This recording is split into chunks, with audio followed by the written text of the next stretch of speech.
Get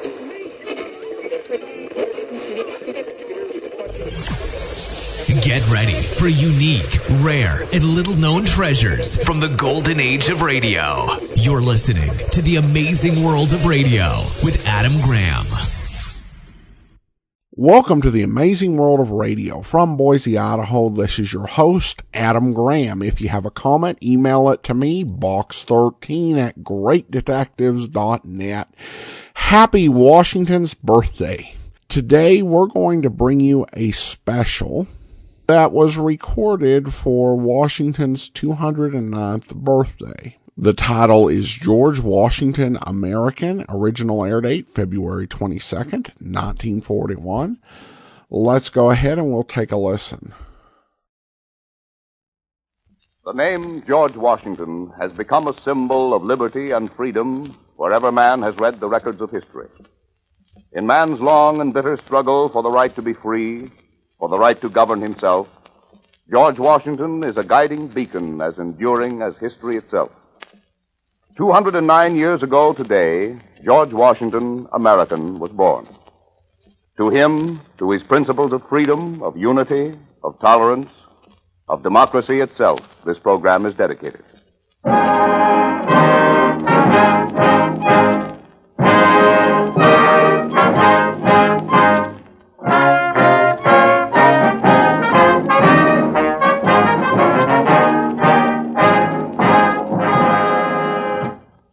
The unity of government, which constitutes you one people, is also now dear to you. It is justly so, for it is a main pillar in the edifice of your real independence, the support of your tranquility at home, your peace abroad, of your safety, of your prosperity, in every shape of that very liberty which you so highly prize. The name of American, which belongs to you in your national capacity, must always exalt the just pride of patriotism more than any appellation derived from local discriminations. With slight shades of difference, you have the same religion, manners, habits, and political principles. You have in a common cause fought and triumphed together.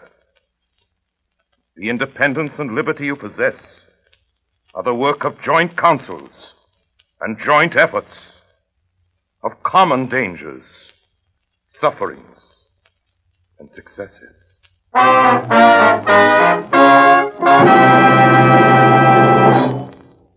This is a decisive hour in American history. What George Washington said almost 200 years ago is pertinent and meaningful today.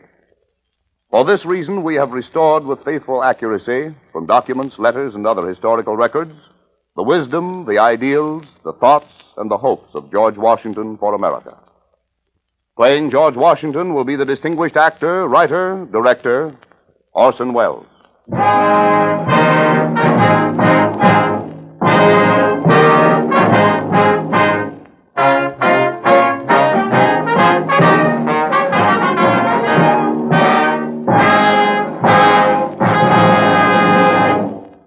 I want you to hear a story of America, a story of a people who came here to find a refuge of hope and security. I want you who live today to hear facts from an historical diary of one who faced a world as difficult and as troubled as your own. I want you, my countrymen, to know how we met those problems, how we faced them, and how we overcame them.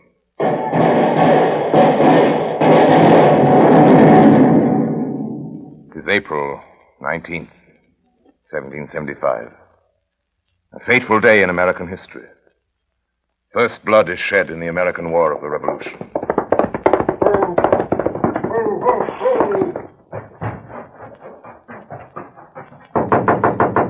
Who is it? Courier from the Continental Congress. Just a minute. What is it? Important dispatch, sir. Let me see it. You are hereby requested to attend the special meeting of the Second Continental Congress, which will sit in Philadelphia in May this year, 1775, for the purpose, among others, choosing a commander-in-chief of the Continental Armed Forces.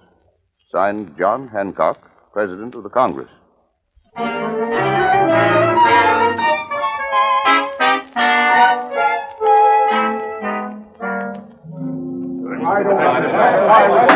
Order, Mr. President. Order, gentlemen, please. Mr. President. The gentleman from Massachusetts, John Adams. Mr. President, members of the Congress, I believe that the Commander-in-Chief of the American Army should be a man satisfactory to all. We want Virginia to support our New England cause. Therefore, we should give our suffrage to a Commander-in-Chief from Virginia. Mr. President! The gentleman from Virginia, Edmund Randolph. I propose Colonel William Byrd, late commander of the Virginia forces. No! I nominate General Andrew Lewis, that gallant soldier from Virginia. No! He has neither the experience nor the ability. I protest, sir. And so do I, your brother Adams. Order! Mr. President. The gentleman from Massachusetts, John Adams. Mr. President, I propose we end this bickering. I name for your consideration Colonel George Washington as Commander-in-Chief of the Continental Army. Mr. President, The gentleman from Virginia, Patrick Henry. if you speak of eloquence, there are others more experienced. If you speak of solid information and sound judgment, Colonel Washington is unquestionably the greatest man on the floor. I propose we take a vote. Order. All in favor? Aye! Opposed? Then it is carried. Colonel Washington, this Congress has nominated you to be General and Commander-in-Chief of the Army of the United Colonies. Will you accept the position tendered you? Yes, gentlemen, I accept it. Though I'm truly sensible of the high honor done me in this appointment, yet I feel a great distress from a consciousness that my abilities and military experience may not be equal to the important trust. However, as the Congress desire it, I will enter upon the momentous duty and exert every power I possess in the service and for the support of this glorious cause.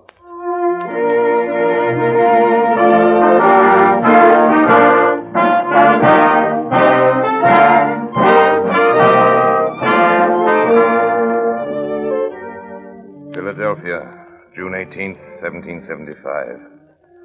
My dearest Martha, I'm now set down to write you on a subject which fills me with inexpressible concern. I've used every endeavor in my power to avoid it, not only from my unwillingness to part with you and the family, but from a consciousness of its being a trust too great for my capacity, and that I should enjoy more real happiness in 1 month with you at home than I have the most distant prospect of finding abroad, if my stay here were to be 7 times 7 years. But as it has been a kind of destiny that has thrown me upon this service, I shall hope that my undertaking it is designed to answer some good purpose. Your affectionate husband.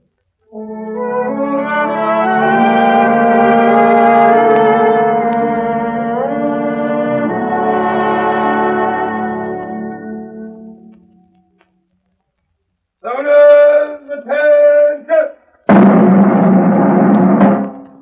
General Washington. Soldiers, last Thursday, the Continental Congress of our nation drafted the document which I hold here in my hands. The Declaration of Independence. Read it to you. When in the course of human events it becomes necessary for one people to dissolve the political bands which have connected them with another, and to assume among the powers of the earth the separate and equal station to which the laws of nature and nature's God entitle them, A decent respect for the opinions of mankind requires that they should declare the causes which impel them to the separation. We hold these truths to be self-evident, that all men are created equal, that they are endowed by their Creator with certain unalienable rights, that among these are life, liberty, and the pursuit of happiness.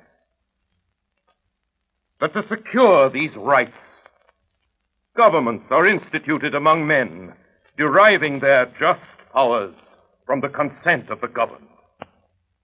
That whenever any form of government becomes destructive of these ends, it is the right of the people to alter or to abolish it, and to institute new government, laying its foundations on such principles and organizing its powers in such form as to them shall seem most likely to affect their safety and happiness. And for the support of this declaration, with a firm reliance on the protection of divine providence, we mutually pledge to each other our lives, our fortunes, and our sacred honor.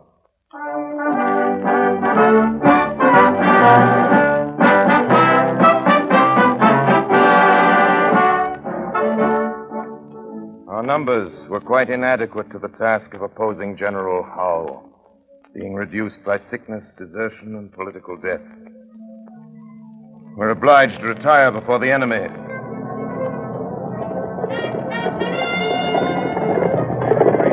New York, north into White Plains. We retreat across the river to New Jersey. Across New Jersey to the Delaware.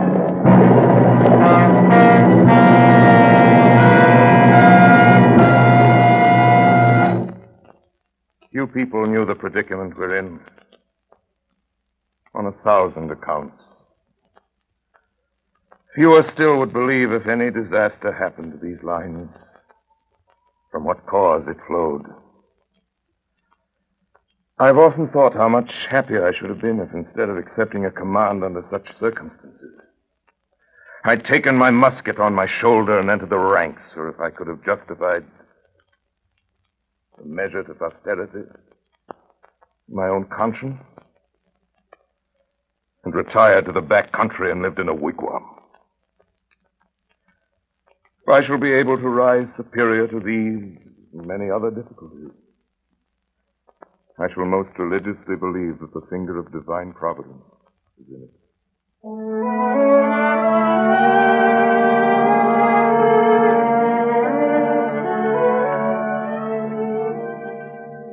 The hand of providence would seem to be in it indeed. For on Christmas Eve we attacked Trenton, capturing 23 officers and 866 men. Justice to the officers and men, I must add that their behavior reflected the highest honor among them. Princeton, too, we established ourselves more firmly on the Delaware. The odds soon told. For at Brandywine, our small army was beaten and forced into retreat. Through the want of shoes and stockings, the hard frozen ground, we might have tracked the army from White Marsh to Valley Forge by the blood of their feet. Strong symptoms of discontent appeared in particular instances. Nothing but the most active efforts everywhere could avert a shocking catastrophe. Come in. General Washington. Yes, Colonel? General Washington. The men are in a bad way, sir. 10,000 starving, frozen men. What you're asking them to do is impossible. And what do you propose? Surrender on whatever terms we can get, sir. Mm-hmm. Are you cold, sir? Of course. Hungry? Yes. And discouraged? Discouraged and beaten, too, sir. Beaten? Huh. I'm cold. My home's a shelter like yours. I'm hungry. My food's no better than yours. I'm discouraged. What man wouldn't be? But beaten when we've nothing but a few wooden buildings to lose. Man, there's freedom to be gained. The price is so great, sir. We've fought long and hard together, haven't we? Yes, sir. And won sometimes, too. Haven't we? Yes, sir. Why can't we win again? And if we should win again, would the price then be too great? Would any price be too great for freedom? For liberty? General Washington, tell me, do you really think we have a chance? Do you really believe that after this sort of sacrifice, that we can hold out? Before God, before the men who entrusted me with this command, before all that I love, I do believe it, Colonel. I'll tell the men that, sir.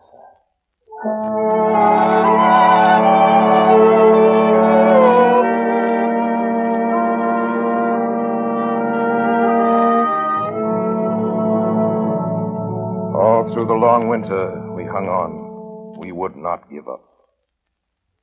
And with summer came good fortune. Burgoyne was defeated at Saratoga. We concluded a successful alliance with France. The Marquis de Lafayette. My dear Marquis, your love of liberty, the just sense you entertain of this valuable blessing, and your noble and disinterested exertions in the cause of it, conspire to render you dear to me. And I think myself happy in being linked with you in bonds of the strictest friendship.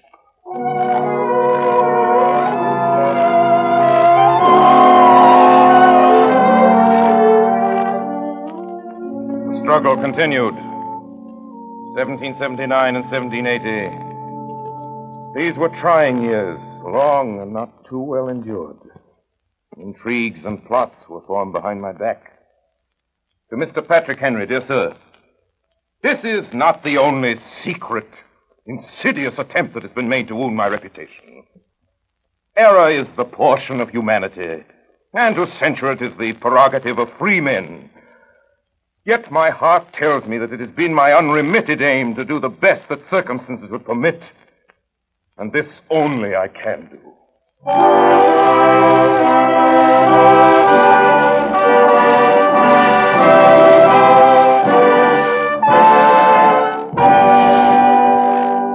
October 19, 1781, to the President of Congress. Sir, I have the honor to inform Congress that a reduction of the army under the command of Cornwallis is most happily effected.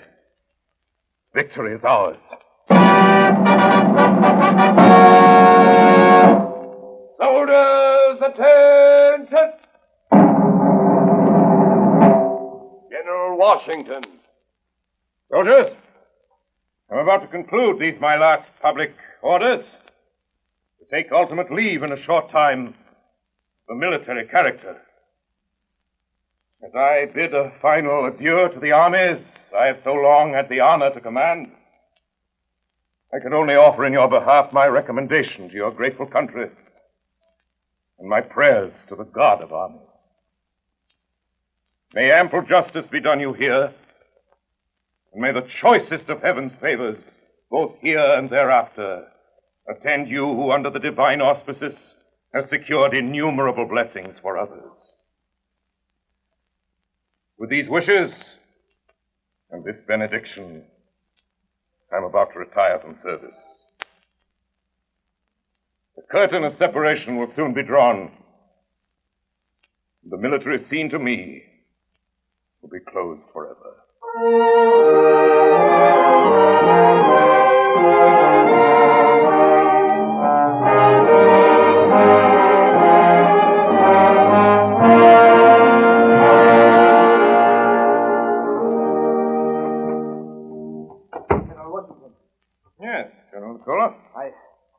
I've been delegated, sir. Yes? Why do you hesitate? Only because of my pleasure, sir. I have the honor to inform you of a plan whereby, with the support of your army, you may become monarch of this nation, to reign as King George the First. What are you saying, Nicholas? We want you to be our king, sir. King of America. King? King of America? What a triumph for our enemies to verify their predictions. What a triumph for the advocates of despotism to find that we are incapable of governing ourselves, and that the systems founded on the basis of equal liberty are merely ideal and fallacious. I am at a loss to conceive what part of my conduct could have given encouragement to an address which to me seems big with the greatest mischief that could befall my country. Colonel Nicola, let me conjure you then, if you have any regard for your country, concern for yourselves or posterity, or respect for me, banish these thoughts from your mind.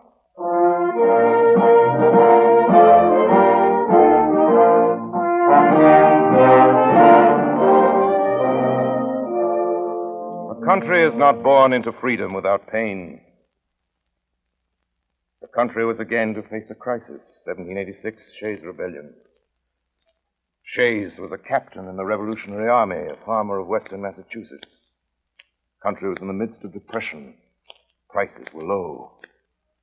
Farms were being foreclosed. Farmers were in debt. Neighbors, listen to me. We'll move on Springfield. There's a government store there. We'll get armed. Shays, what's your plan? We're after two things. A moratorium on mortgage foreclosures and cheap money so we can pay our debts. The legislature's refused to pass money bills to lighten our debts.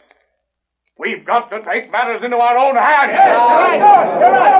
We've got to close down the courts and convince the judges that our farms belong to us. And only our loaded muskets will convince them. Then what? We march on to Boston and take the capital. We'll pass paper money laws. That'll cancel our debts. Wait! Can we hold Boston? We have friends in Rhode Island and New Hampshire. There's no moon tomorrow. We'll all meet at the bridge. We fought for this land. A lot of us died for it. We have a right to keep it.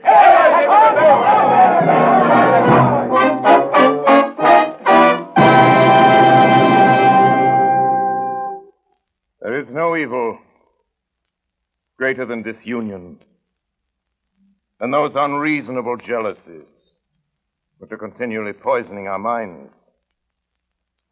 We are a united people, or we are not.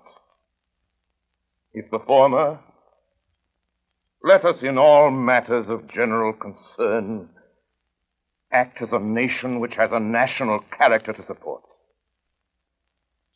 If we are not, let us no longer act a farce by pretending to it, for while we are playing a double game, we shall never be consistent or respectable, but may be the dupes of some powers, and the contempt assuredly of all.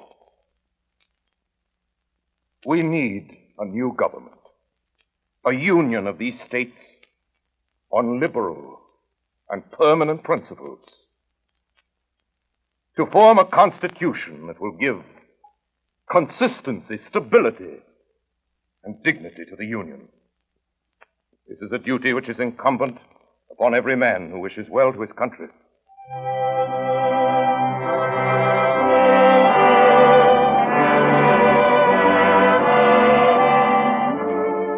In May 1787, the Constitutional Convention assembled in Philadelphia to revise the Articles of Confederation. I sat in the chair. James Madison, my young friend from Virginia, was the guiding spirit. Debate was acrimonious. 50-odd delegates were assembled. Gentlemen, we've lived under a monarchy. We were miserable. We fled from it. Our liberties were destroyed. Our rights were taken away. I agree. Some of us have lived under oligarchy. There was no freedom of any kind. We must have the right to worship God as our conscience dictates. Gentlemen, this time we must avoid the mistakes of others. The crisis we have lived through has shown us that we must respect the people. Need not because you may be in the Discussion was long. serious, ardent. But after due deliberation, we resolved on the one form of government which was in accord with the dictates of our conscience. A government of the people. We drew up a constitution. I presented the results of our meeting in a letter to a friend. A dear friend, the Marquis de Lafayette. Sir, this constitution will be a government of the people. A government in which all power is derived from, and at stated periods reverts to them. The election of the different branches of Congress by the free men will be the pivot on which will turn the first wheel of the government. A wheel which communicates motion to all the rest. But the people will be right at last. These powers we're devising are so distributed among the legislative, executive, and judicial branches that it can never be in danger of degenerating into a monarchy, an oligarchy, an aristocracy, or any other despotic or oppressive form, so long as there shall remain any virtue in the people. You know, my dear friend, democratic states must always feel before they see. It is this that makes their government slow. But the people will be right at last.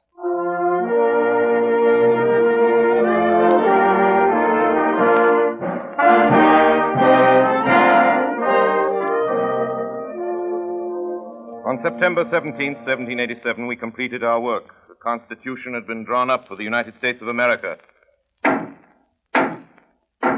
Gentlemen, this convention, having completed its labors, is now adjourned. We must devoutly pray that the states will ratify this document and permit us to establish the United States of America among the company of nations. This is an excellent work we've done. In all our deliberations on this subject, we have kept steadily in our view that which appears to us the greatest interest of every true American, the consolidation of our Union, in which is involved our prosperity, felicity, safety, our national existence. That it may promote the lasting welfare of that country so dear to us all, and secure her freedom and happiness, is our most ardent wish. I think the people can, if they will have the advantage of experience on their side, decide with as much propriety on the alterations and amendments which are necessary as ourselves. I do not think we are more inspired, have more wisdom, or possess more virtues than those who will come after us. The power under the Constitution will always be in the people. Ours will be a government of accommodation, as well as a government of laws. Much is to be done by prudence, much by conciliation, much by firmness.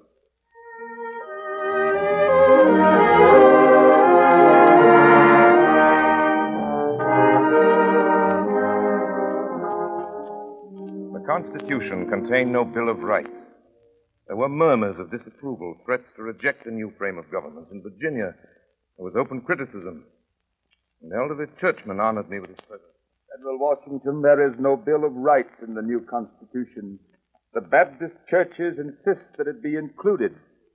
My dear sir, if I could have entertained the slightest apprehension that the Constitution framed in the convention, where I had the honor to preside, might possibly endanger the religious rights of any ecclesiastical society, certainly I would never have placed my signature to it.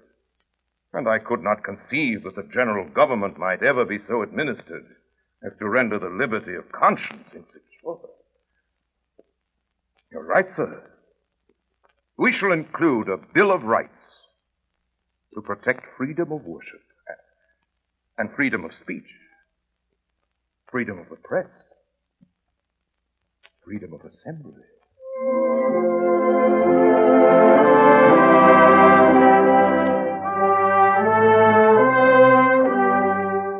seated in my home in Mount Vernon toward the end of 1788.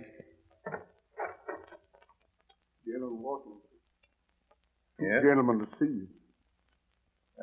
Two gentlemen? Yeah. Mr. John Marshall and Mr. George Mason. They've arrived together. Well, a federalist and an anti-federalist, both keeping company. And coming to see me is a good sign.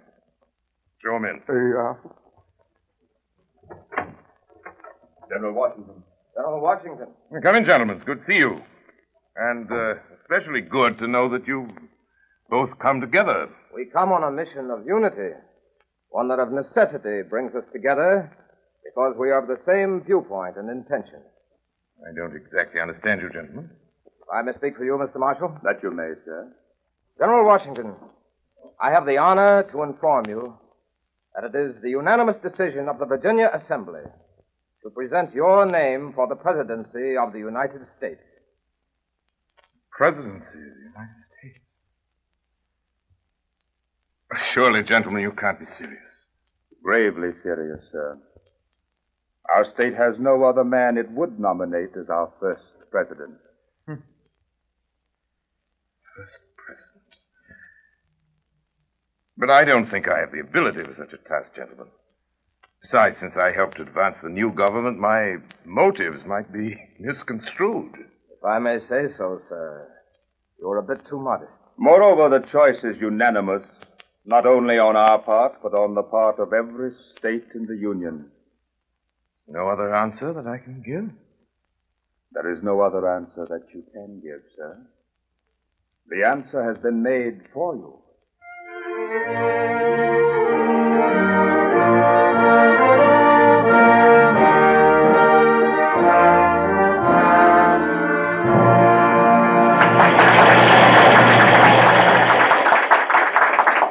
My countrymen, among the vicissitudes incident to life, no event could have filled me with greater anxiety than that of which the notification was transmitted by your order and received on the 14th day of the present month, 1789.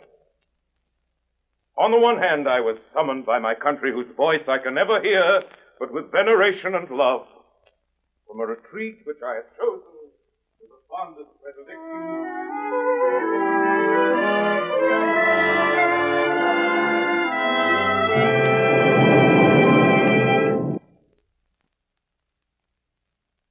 Overseas came the distant rumble of guns.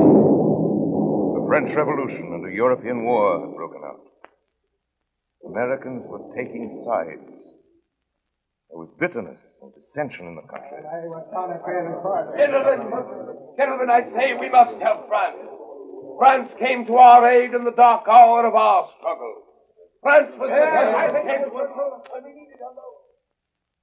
But, gentlemen, I say that the revolutionary forces who now control France deserve no support from our government. We must curb their intrigues and plots among us.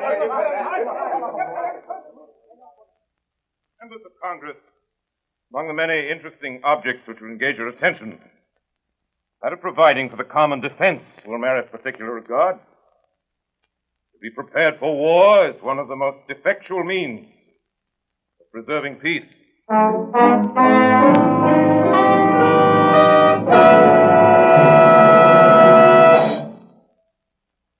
President Washington, this is a grave hour in American history. What are your plans? I'm 64 years old. I've lived a full life. There are others who are younger and stronger now, who must carry on the burdens of our country.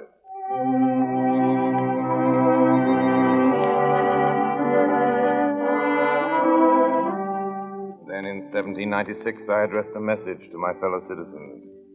Friends and fellow citizens, in looking forward to the moment which is intended to terminate the career of my political life, my feelings do not permit me to suspend the deep acknowledgement of that debt of gratitude which I owe to my beloved country for the many honors it has conferred upon me, still more for the steadfast confidence with which it has supported me, for the opportunities I have thence enjoyed of manifesting my inviolable attachment by services faithful and persevering, though in usefulness unequal to my zeal.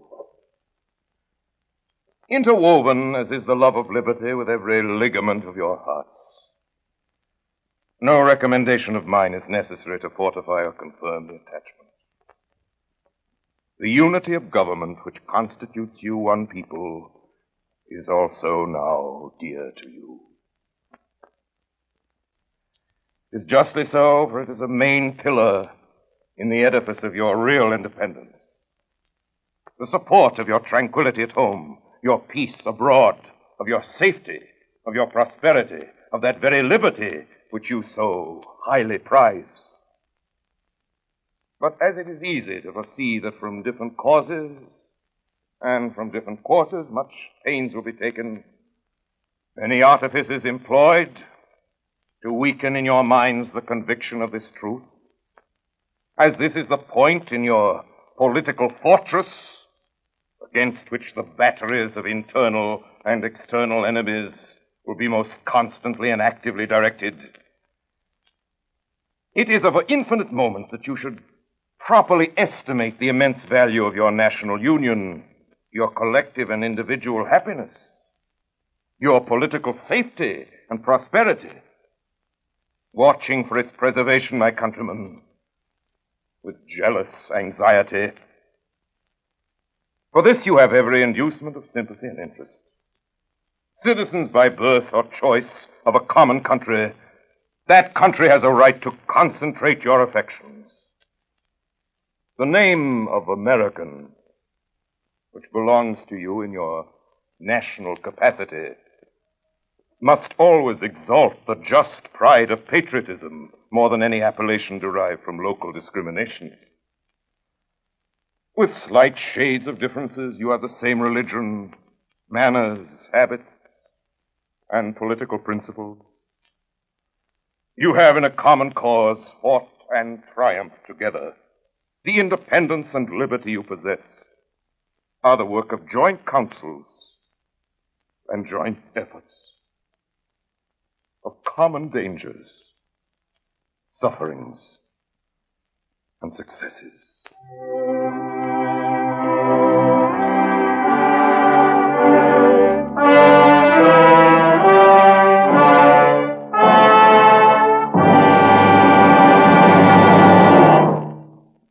Ladies and gentlemen, I'd like to speak now out of character as Orson Welles.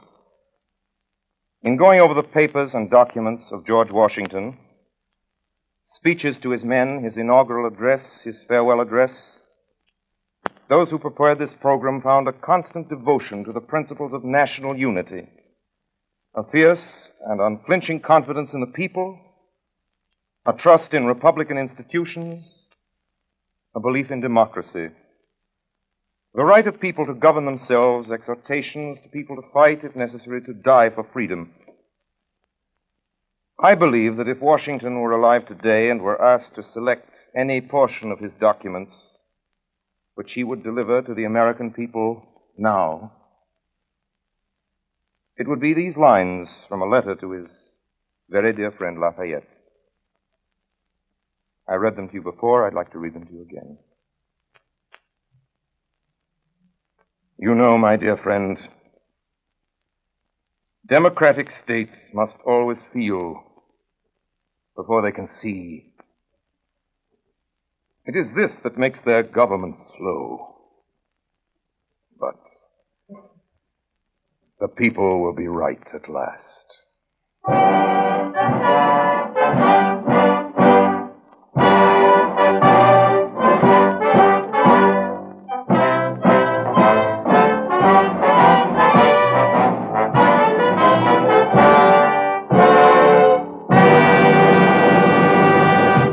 Ladies and gentlemen, Orson Welles, distinguished actor, writer, director, has played George Washington, American. WNEW presented this program in the interests of American democracy. This program was under the direction of Charles Martin.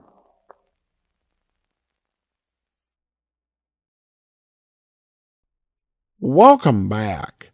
A very interesting play I think that where it differs from a lot of modern attempts to address Washington is oftentimes modern takes and modern people, when it comes to addressing Washington, it's seen as really important to identify and call out those, flaws and failings well, this kind of glosses over it, but it is a half-hour play, and a little more than that, I think, actually. And I think when you do look at a historical figure, you do need to understand their humanity, their flaws, but you also do need to understand the importance of the character of the person and what they actually meant to the country.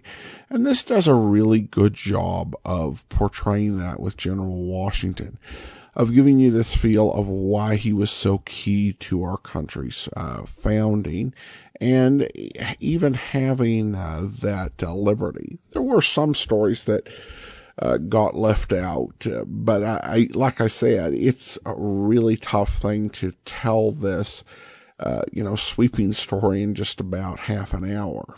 Now, one thing that might seem odd about this is that this play was being done on the occasion of the 209th birthday, which kind of seems like an odd number to commemorate.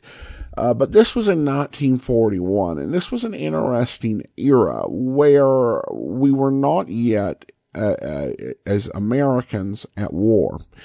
But there was a sense that this was a definite possibility, and a sense of national unity and national purpose was critical. So you had a lot of programs scheduled to reinforce that as our country was on the brink of entering World War II.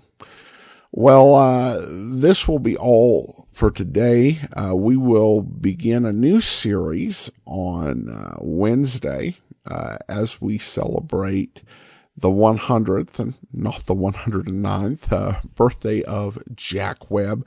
Coming up in April, we're starting a series featuring a lot of different radio performances by Jack Webb. I think if you like Jack Webb and want to know more about his career and history, I think you're going to enjoy that. We'll have some very interesting programs ahead over the next 6 weeks, and that'll be every Monday and Wednesday starting on this coming Wednesday, so be sure and listen to that then.